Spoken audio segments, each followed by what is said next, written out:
Hello everyone, welcome back to Football Chuggu Podcast. I'm your host Pearse McLaughlin, and today I'm joined by my co-host Thomas McLaughlin. How you doing? Hello, I'm doing great, thank you. How are you today?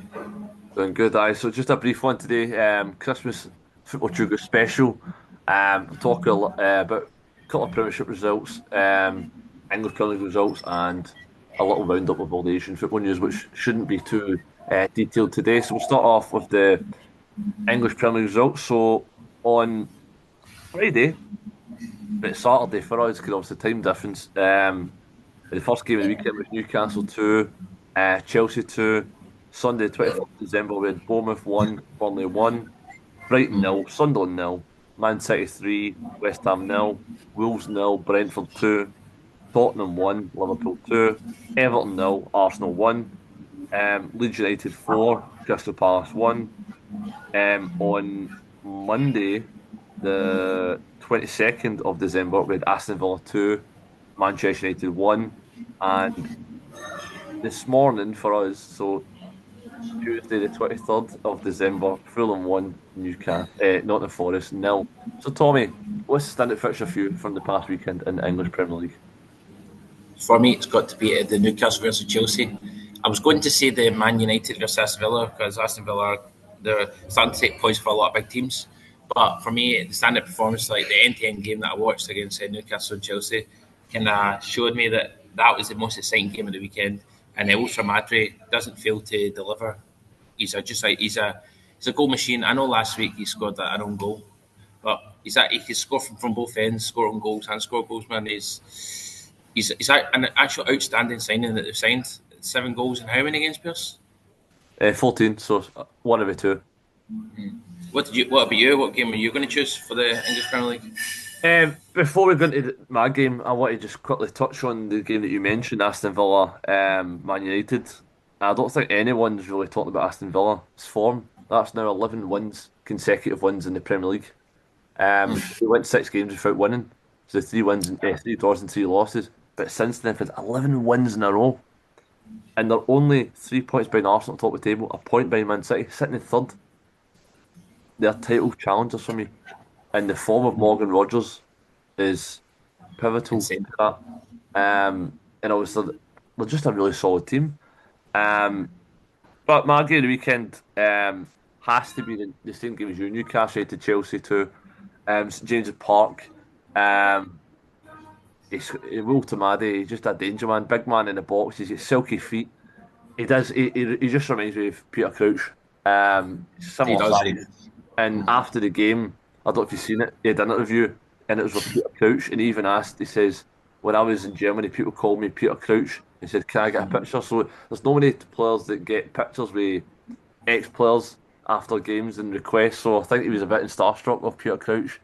Of course, he's Premier League legend, England legend, so yeah. And as you know, he's got a brilliant podcast as well, so, but we'll not talk about that. We could talk about the main podcast, which is Football Chuggu Podcast. But no, he's got 2 brilliant goals. Newcastle are 2-0 up, but somehow in the second half, Chelsea rallied back. Brilliant free kick for Reece James, and then a mistake at the back from Malik 2, former AC Milan centre half, and João Pedro scores. But for me, it was an end-to-end game. Like, even Newcastle at the end, they could have won it after Chelsea drew 2 each. Harvey Barnes at the back post somehow misses the target. He tries to go first time in the volley when he probably had more time. But for me, it was an end-to-end game and thoroughly enjoyable to watch, Tommy. So we'll now move on to the Scottish Premier League results. So this past weekend with some interesting fixtures. So it started on Sunday, 21st of December. We had Dundee United 1, Hibernian 1, Kilmarnock 0, Falkirk 1, Motherwell 1, Dundee FC 0, St Mirren 1, Livingston 0, Hearts 2, Rangers 1. And then yesterday, Monday the 22nd, we had Celtic 3, Aberdeen 1. So Tommy, what's the standard fixture for you? For me, it's got to be the Celtic versus Aberdeen. I didn't have too much faith in the manager, what he was doing for his recent 4 past defeats. But it's great to see that they got a win. Yes, I know, because I don't really think the manager's good enough to be part of the Celtic squad. He's not good enough to lead them. But great for James Forrest. He should be playing more games, starting more games. 17 goals in scored in 17 consecutive seasons.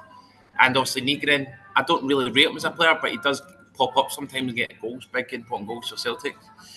And Aberdeen, quite unlucky with the red card, but what can you do? It was a bad back pass from the goalkeeper. Bad pass from the goalkeeper, short and stuffy.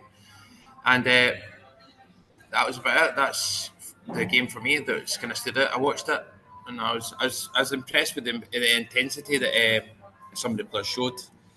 We could have got more, but Mitov, outstanding goalkeeper, shot stopper, god. If they didn't have him, they wouldn't be where they are in the league. He's a fantastic goalkeeper, consistent.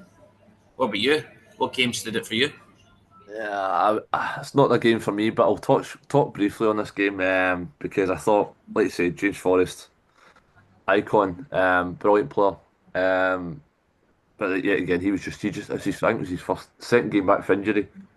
But yeah, when he's in the team, he's always a goal threat. And it's just a fitting tribute that the fact is the three academy graduates for Celtic got him the win. In terms of obviously, I talked about four actually. Donovan with assist for Tierney for the second, and then Cal McGregor setting up James Forrest. It's the stuff he dreams for Celtic. You know what I mean? But I thought Celtic still don't look great for me in my opinion. I thought a lot of half chances. They had the bar a lot in the post, but I think there's more kind of luck and deflections. But obviously, the luck kind of favoured Aberdeen. Aberdeen defended really well. But with them, when they broke, anytime they get forward, they did cause Celtic a lot of problems because a lot of the defence. Because for me, the defence still doesn't know what they're doing. They don't because even the equaliser for Aberdeen was totally against the run of play. Daisemedas when he won the ball back, but then as he's won the ball back, he's lost the ball again because he's fell. But as that's happened, Scales has then dived out and left a massive gap, and then it was just one pass and they're through and goal and they've scored. So, and the fact is Celtic having so many chances but not taking the chances. For me, so that shows you a sign of a team that's not really well coached, in my opinion. So I think Nancy's just delaying the inevitable. I think he will be sacked. Because I don't think long term he's the answer as well. Similar to you. Who would you take as manager if you're going to get rid of him before we touch on it? I think you've got to take back Martin O'Neill until the end of the season. I think that's the only solution until you get a permanent manager next year. Because he's the one that can just galvanise, knows what the squad needs, and then potentially maybe even Sean Maloney can take over. Because he knows the club inside out, being a former player on two separate occasions, and he's a coach at the club, and he works with young players as well, so he knows the academy as well. So that for me would be the ultimate plan, if you want to do that in-house sort of way. But the standing fixture for me was obviously the Hearts 2, Rangers 1, and obviously Rangers went on a good run. May not be playing the best football, but they've been on a decent run. They've cut the gap to 3 points to Celtic, which has now been extended again back to 6. But Hearts have now beaten Celtic and Rangers twice this season, home and away, which is no mean feat. It's a brilliant achievement. But touching on the goals itself, I thought Rangers started the game really well. They had a lot of chances, but they just didn't take them. They had an offside goal, which for me is very marginal. Miovski was just leaning, where he probably didn't even need to touch it in because Emmanuel Fernandez's header was actually getting in the back of the net. But typical striker wanted to just tap in on the line. And then Finley's goal. It's no surprise that Hearts has scored for a corner. What header? It's brilliant header, but it's a second phase for a corner. They've played it short, and they've had a wee quick back heel, and they've had it in, and Rangers been caught off guard. Finley's now got 4 goals this season in the league, so he's a massive threat. Halkett as well when he's fit. Frankie Kent, a really strong set pieces. Hearts. And like the set piece can win you games. And then Shanklin's goal right after, so it was like 2 goals in 3 minutes. And the Shanklin goal, I don't know if you've seen it, Tommy, but he should not be scored for that angle. I shouldn't be the goalkeeper should say blocking that, but It was a brilliant finish. It reminded me of not quite as good, but Stan Petrov's goal against Stuttgart back in 2003 in the road to Seville for Celtic. But like you say, and then Shankland did an absolute gold opportunity in the second half to kill the game at 3-0, where he gets the ball cut back, unmarked, penalty spot, and he saves it. And then he had another chance as well on the counter attack as well, where he played in by Braga, and he won him all with Jack Butland, and he just a team effort. So I think on another day, Shankland could have had a hat trick at least, and the game could have been out of sight.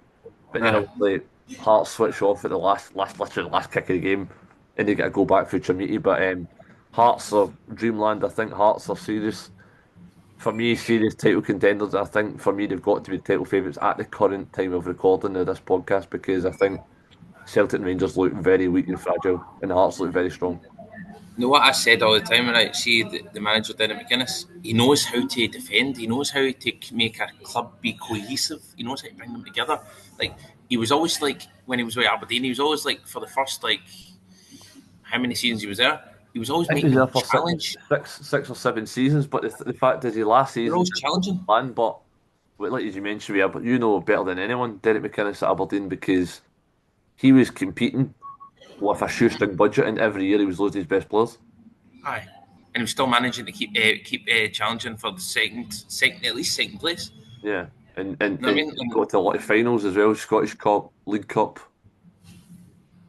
And now with Hearts, he's just revitalised Hearts, man, because that guy Braga, he's been in some form, by the way. Aye, I don't mean to brag, you know what I mean? Aye. But I watched the Rangers vs Hearts game as well, and Rangers, man, they don't even know what they're doing. Did you see at the back post, the two players getting in the way of each other, going for the same header? It's like, what he's doing? Communicate. Yeah. Miovski looks a shadow of the player he was at Aberdeen. Right. I don't even think Rangers fans would disagree with the opinion that he's no good enough for Rangers. He was good. He was £4.5 million for me. Totally different there, right? But I know, like, Rangers players were like, "Oh, he had a terrible season in Spain, but he might bring it back coming back to SPL." So they're optimistic. And now they look, he's not the same player. He's not the same player. He's gone. The Miovski of Aberdeen is not the same player as the one for Rangers.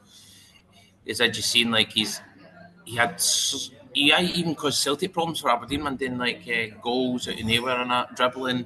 His attacking position was great. His eye for goal was great. But Rangers just looks unconfident. Doesn't know where he is. Communication isn't with the team, and they're not creating as much chances for him as well. But as you said about Hearts, I do think that they should win the league, and I would not be disappointed with them winning the league. I wouldn't be disappointed. Yeah, I think it would also be. I think the last team that won it was actually Sir Huddersfield's Aberdeen back in 1982. Right. So it's 44 year wait. So I think it's of a massive upset if it happens, but it just shows you that Celtic and Rangers are both equally as bad as each other this season. And I don't think Hearts will ever have a better opportunity than to win the league this year, considering they've beaten Celtic and Rangers already twice this season. So for me, they were the two standout fixtures, but I think obviously they've got to be the standout games for the weekend. So briefly talk about some Asian football news. So not much to talk about really, but just because there's no football, Korean League, Japanese League's finished. So, but we did have a bit of breaking news today. So Takumi, Monaco striker and Japanese forward Takumi Minamino has suffered an ACL injury to his left knee, and he'll be out for several months, and potentially he could be missing the World Cup for Japan, which is a massive blow because he's actually been in really good form for Monaco this season. He's one of the better players, so yeah, get well soon. And Lee Jung-Hyo, Guangzhou FC manager, has officially departed the club, having won the K-League 2, got them promoted, got them to the ACLE, Asian Champions League Elite quarterfinals. They were beat by Al Saudi Arabia, obviously massive budget last year, and then they got them to the Korean Cup final for the first time ever. and they narrowly lost out to Jeonbuk in extra time. So massively overachieved with such a small team with a small budget, and obviously Gwangju is obviously the local team to me, so massive loss, and they'll be looking for a new manager. And I'm fair he's wanting, he could be taking the Jeonbuk job, or he could be going along to Japan. So that's what to watch out for. But yeah, so they two the two biggest news in Asian football at the moment. So that's all your latest Asian football news. And I've been Pearse McLaughlin. And I'm Thomas McLaughlin signing off. Until next time, see you later. Bye bye.